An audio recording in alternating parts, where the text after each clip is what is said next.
قضا نمازیں کب اور کیسے پڑھیں؟ اگر ایک آدمی کی کئی دنوں کی نمازیں قضا ہو اور وہ دن بھول چکا ہو تو وہ ہر دن کی متعین نیت کیسے کرے گا؟ نیز وہ قضا نمازیں کن اوقات میں پڑھ سکتا ہے؟ یہ محمد صاحب نے کراچی سے پوچھا ہے۔ یعنی ان کا خلاصہ یہ نکلا کہ قضا نمازوں میں تو ہمیں نہیں پتہ ہوتا، جو قضا عمری خاص طور پر پڑھ رہے ہوتے ہیں کہ کون سے دن کی کون سی نماز ہے، تو یہ خوب اچھی طرح سے سمجھ لیں، یہ سوال بہت زیادہ پوچھا جاتا ہے۔ قضا عمری کیسے ادا کی جائے، اس کی نیت کیسے کی جائے؟ آپ نے سب سے پہلے تو ایک ڈائری میں ایک حساب لکھنا ہے کہ میرے ذمے کی قضا نمازیں ٹوٹل کتنی ہیں، ایک اندازہ لگانا ہے کہ آپ بالغ کب ہوئے تھے اور اس کے بعد کون سی نمازیں آپ پابندی سے پڑھتے رہے ہیں، کون سی پابندی سے چھوڑتے رہے ہیں۔ جمعے کی نمازیں تو اکثر لوگوں نے پڑھی ہوتی ہیں۔ اس طرح ایک ظاہر 100% نتیجے تک تو آپ نہیں پہنچیں گے، ایک لم سم اندازہ لگا کے ایک غالب گمان جس طرف جائے آپ نے ایک ڈائری میں نوٹ کر لینا ہے کہ جی میری اتنے سال کی فجر کی نمازیں، اتنے سال کی ظہر کی نمازیں، اتنے سال کی عصر کی، اتنے سال کی مغرب کی، اتنے سال کی عشاء کی، اور وطر بھی مستقل ایک نماز ہے۔ نبی صلی اللہ علیہ وسلم کی صحیح حدیث ہے ان اللہ زادکم صلاۃ الا وہی الوتر، اللہ نے ایک اور نماز کا اضافہ کر دیا جو کہ وطر ہے، لیکن ظاہر ہے دوسری حدیثوں میں 5 نمازوں کو فرض قرار دیا گیا، تو اس سے پتہ چلتا ہے کہ وطر نہ تو 5 نمازوں جیسی فرض ہے اور نہ بالکل ایسی جیسے عام نوافل ہوتے ہیں۔ تو عبادات میں چونکہ احتیاط کے پہلو کو لیا جاتا ہے تو اس لیے احناف کا یہ قول ہے، امام حنیفہ کی یہ رائے ہے کہ وطر کے ساتھ سلوک ایسے کیا جائے گا جیسے فرائض والا ہوتا ہے، یعنی قضا پڑھی جائے گی احتیاط کے پہلو کی وجہ سے، فرض سمجھا نہیں جائے گا اس کو کیونکہ نمازیں تو 5 فرض ہیں، لیکن بالکل اس کو اگنور نہیں کیا جائے گا، تو اس لیے احتیاطاً وطر کی قضا بھی واجب ہے۔ تو آپ نے یہ اس 5 نمازیں اور وطر کا اندازہ لگا لیا کہ بھئی یہ اتنے سال کی بنتی ہیں،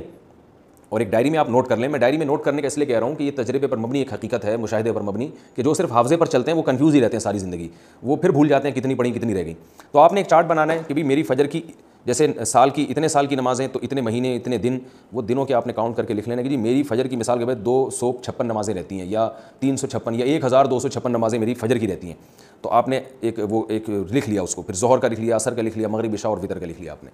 اس کے بعد جب آپ پڑھنا شروع کریں تو پڑھنے کے اوقات کیا ہیں کہ جو 3 مکروہ اوقات ہیں، سورج نکلتے وقت، زوال کا وقت جب سورج بالکل سر پر ہوتا ہے، اور ایک غروب آفتاب کا وقت جب سورج غروب ہو رہا ہوتا ہے، یعنی غروب سے 20 منٹ پہلے، 15-20 منٹ پہلے، اور فجر میں طلوع آفتاب اور تقریباً 15-20 منٹ کا وقت، یہ وقت اور زوال کے 10 منٹ آپ لگا لیں۔ اس ٹائم کے علاوہ آپ جب چاہیں قضاء عمری پڑھ سکتے ہیں اور جون سی چاہیں نماز آپ پڑھ سکتے ہیں، یعنی یہ بھی ہو سکتا ہے فجر میں آپ عشاء پڑھیں اور عشاء میں فجر پڑھیں، تو جو نماز جب چاہیں آپ پڑھیں، کوئی پابندی نہیں ہے۔ اب آپ کے پاس ایک چیز آ جائے گی سامنے کہ میری فجر کی اتنی ہے، ظہر کی اتنی، عصر کی اتنی، مغرب کی، عشاء کی اور وطر کی اتنی۔ اب آپ کو یہ بھی اختیار ہے، چاہیں تو آپ فجر کے ساتھ فجر پڑھ لیں، ظہر کے ساتھ ظہر پڑھ لیں، عصر کے ساتھ عصر پڑھ لیں، اور اپنی ڈائری میں اس کو مائنس کرتے جائیں کہ کیونکہ بعض دفعہ جوش چڑھتا ہے، آپ قضاء عمری پڑھنا شروع کرتے ہیں اور پھر کچھ دنوں میں جوش ٹھنڈا ہو جاتا ہے، آپ بھول جاتے ہیں، پھر کچھ دنوں بعد دوبارہ جوش آتا ہے تو آپ کو یاد ہی نہیں ہوتا کتنی پڑھی تھی میں نے، تو وہ ساری زندگی آپ کنفیوز رہتے ہو، بھی شیطان کو موقع مل جاتا ہے سستی پیدا کروانے کا۔ تو آپ نے کیا کیا بھائی، وہ مائنس کرتے رہے۔ اس طرح بھی پڑھ سکتے ہیں، 5 نمازوں کے ساتھ 5 پڑھ لیں اور وطر کے ساتھ وطر پڑھ لیں۔ یہ بھی کر سکتے ہیں کہ پہلے ساری فجر کی نمٹا دیں آپ، اور فجر کے ساتھ فجر کے ساتھ فجر، پھر ظہر کے ساتھ بھی فجر، پھر عصر کے ساتھ بھی فجر، یہ بھی کر سکتے ہیں۔ اور یہ بھی کر سکتے ہیں کہ آپ نے کوئی 1 گھنٹہ متعین کر لیا، بھائی اس میں میں نے صرف قضاء عمری ہی لوٹانی ہے،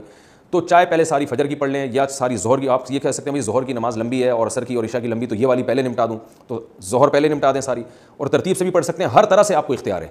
بس آپ نے وہ جو ایک لکھی ہے نا تعداد، اس میں روز بروز کمی کرنی ہے آپ نے۔ اور علماء کہتے ہیں کہ جن کے ذمہ قضاء عمری ہے کم از کم 1 دن کی نمازیں ان کے ذمہ لوٹانا لازم ہے، اور وہ بھی نہ کر سکیں، یعنی اس کے باوجود بھی قضا پوری نہ ہو سکے تو پھر وصیت کرنی پڑے گی کہ میں روزانہ 1 دن کی نمازیں پڑھ رہا ہوں یا پڑھ رہی ہوں، لیکن اس کے باوجود میری نمازیں میری زندگی میں پوری نہیں ہو رہی، تو پھر آپ وصیت کر دیں تو اللہ کی رحمت سے امید ہے کہ انشاءاللہ وہ معاف ہو جائیں گی، لیکن کم از کم 1 دن کی نمازیں آپ پڑھیں۔ اور ہمت والے لوگوں کو ہم نے دیکھا ہے کہ وہ بہت جلدی کئی سالوں کی نمازیں لوٹا لیتے ہیں۔ ہمارے ایک بزرگ تھے، ہمارے حضرت مفتی رشید احمد صاحب کے پاس آیا کرتے تھے، وہ 50 سال کی عمر میں اللہ نے ان کو توبہ کی توفیق دی، بالکل لائف چینج کر دی،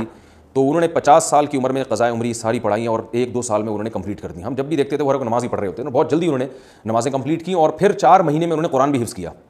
حالانکہ وہ آفیسر تھے گورنمنٹ میں، ان کی بڑی مصروفیات تھیں، لیکن ماشاءاللہ جب بعض لوگ توبہ کرتے ہیں تو بڑی خاندانی توبہ ہوتی ہے، اور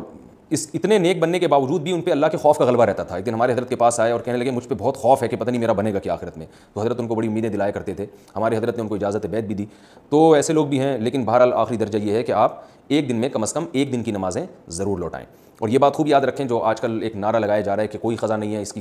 حدیث سے ثبوت پیش کرو قضاء عمری کا، تو یاد رکھیں رسول اللہ صلی اللہ علیہ وسلم کی نماز جب بھی قضا ہوئی ہے، چاہے جان کے کی ہو یا بھولے سے، جان کر تو جنگ میں ہوئی تھی، جہاد میں نماز کا طریقہ نہیں بتایا تھا کہ جنگ کی حالت میں کیسے نماز پڑھی جاتی ہے، تو اس وقت آپ کی غزوہ خندق میں کچھ نمازیں قضا ہوئیں تو وہ پہلے آپ نے پڑھی ہیں۔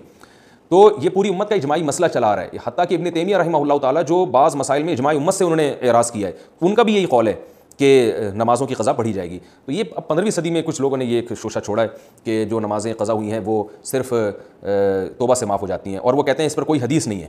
تو بھائی حدیث جو دعویٰ کرتا ہے حدیث اس کے ذمہ. نبی صلی اللہ علیہ وسلم نے فرمایا البینۃ علی المدعی والیمین علی من انکر,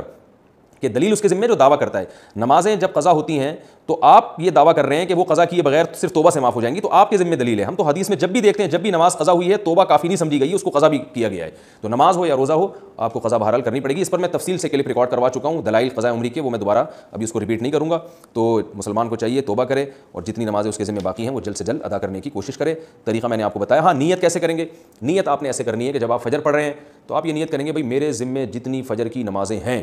ان میں سب سے پہلی نماز پڑھ رہا ہوں. جب دوبارہ فجر آپ پڑھیں گے تو بھی یہی نیت کہ میرے ذمہ جتنی فجر کی نمازیں ہیں ان میں سب سے پہلی, کیونکہ جو پڑھ چکے ہیں وہ تو ذمہ میں رہی نہیں ہے نا, تو اس لیے وہ خود بخود ساقط ہو گئی آپ کی نیت سے. تو ہر دفعہ ظہر میں بھی یہی نیت کہ میرے ذمہ جتنی ظہر کی نمازیں ہیں میں ان میں سب سے پہلی نماز پڑھ رہا ہوں. تو جب دوبارہ ظہر پڑھیں گے تو بھی یہی نیت کہ میرے ذمہ جتنی ظہر کی نمازیں باقی ہیں ان میں سب سے پہلی, جو پڑھ چکے ہیں وہ تو باقی نہیں رہی نا, تو وہ تو نیت میں آئیں گی نہیں. تو اس طرح ہر نماز میں یہی نیت کرتے چلے جائیں, اور نیت دل کے ارادے کا نام ہے, اور اس طرح سے آپ نمازیں پڑھ لیں تو اس طرح سے انشاءاللہ نمازیں ادا ہو جائیں.